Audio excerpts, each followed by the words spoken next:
Hi, I'm Malcolm Burrows, Principal of Dundas Lawyers. In this video, I'm going to talk about how critical it is to adduce admissible, credible evidence in support of allegations made in legal proceedings. I'll discuss this in the context of the federal court case of Sharif and Vitruvian Investments, which I'll refer to as the Vitruvian Investments. It's a bit of a mouthful.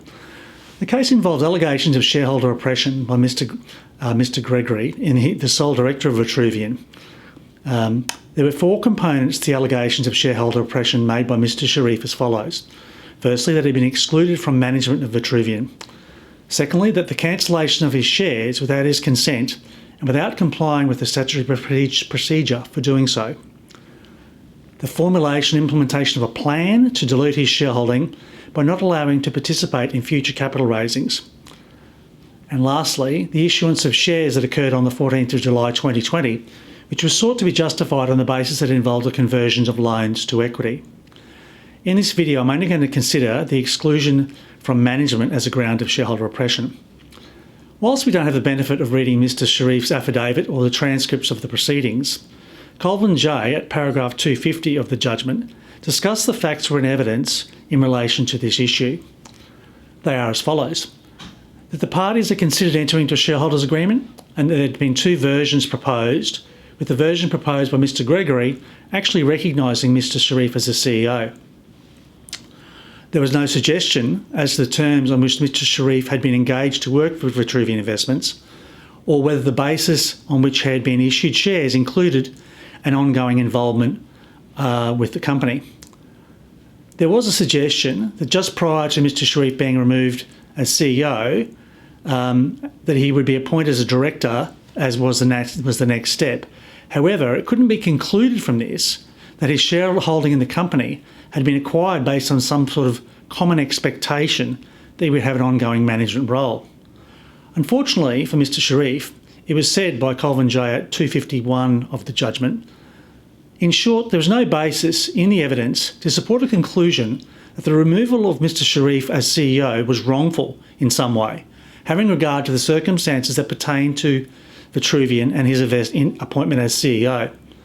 Also, it was noted by Justice Colvin that Mr. Gregory, as the director of the company, could resolve to move Mr. Sharif as CEO at any time.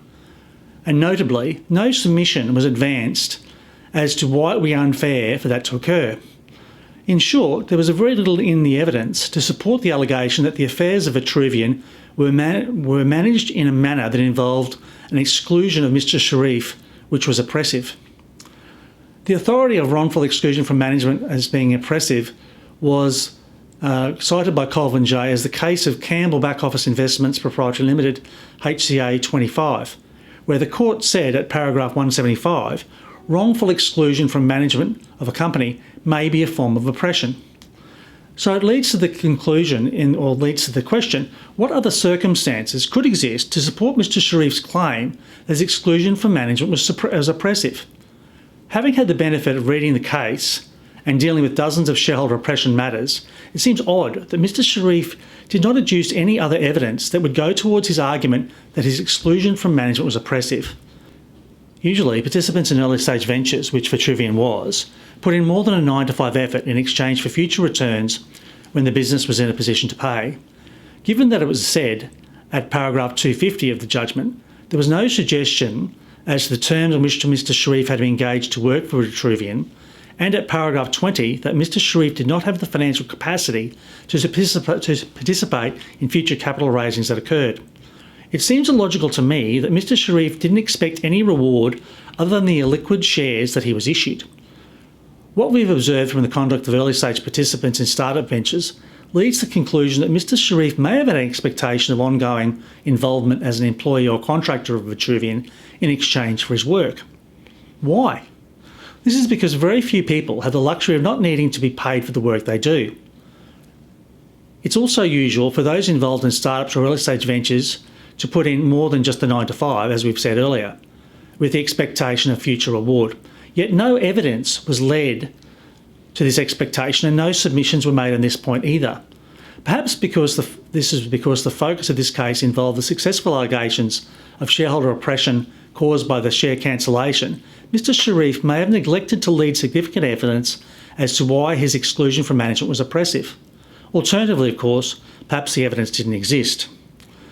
In any event, this case just shows just how important it is when alleging something in court that you have significant admissible, credible evidence to support the allegations made. Fortunately for Mr. Sharif, he was largely successful in his claims for shareholder oppression, so his failure to prove oppression based on his exclusion from management was unlikely to impact his position on the question of legal costs. So if you need a law firm who understands business and shareholder oppression, please contact me on 3221 0013 or the email service@dundaslawyers.com.au for an obligation-free and confidential discussion. Thanks for watching.